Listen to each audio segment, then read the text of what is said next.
collègue m'a fait remarquer que j'avais des tics et des tremblements nerveux en parlant, alors que jusqu'à présent, j'étais quelqu'un de calme et que ça ne m'était jamais arrivé. Je me suis fait... Fatigue importante, perte de connaissance, difficulté pour parler, voilà des symptômes physiques et psychologiques dans une situation de burn-out. J'ai rencontré un cas d'une salariée qui a dû réapprendre à lire, à écrire, tellement ses neurones avaient été détruits par la cortisol, qui est un produit qui est généré par le stress et qui détruit les neurones. Dans les Yvelines, le phénomène est en nette augmentation. Ce sont les chiffres qui ont été avancés par une des intervenantes de la maison Souffrance au Travail qui est installée à Poissy. La première année de création, en 2013, ils ont eu 800 personnes. Deuxième année, 3000 personnes sont venues les voir. Et la troisième année, 11 000 personnes sont venues les voir.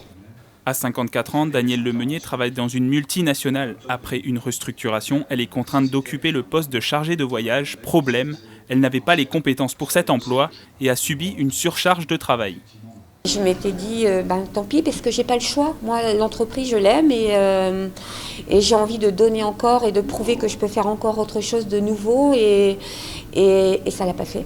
Parce que j'avais perdu le sommeil, parce que j'avais perdu l'appétit, parce que j'avais perdu confiance en moi, confiance en l'entreprise aussi certainement.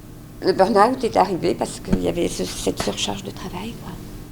Danielle a été arrêtée en mai 2014.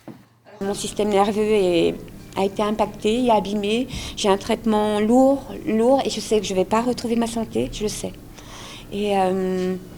Mais je chante, ça c'est important pour moi, c'est ma thérapie, c'est mieux qu'un médicament. Engagement important dans son emploi, difficultés économiques de l'entreprise et le travail à la maison, les causes du burn-out sont multiples. Ce sujet pourrait émerger dans les débats politiques.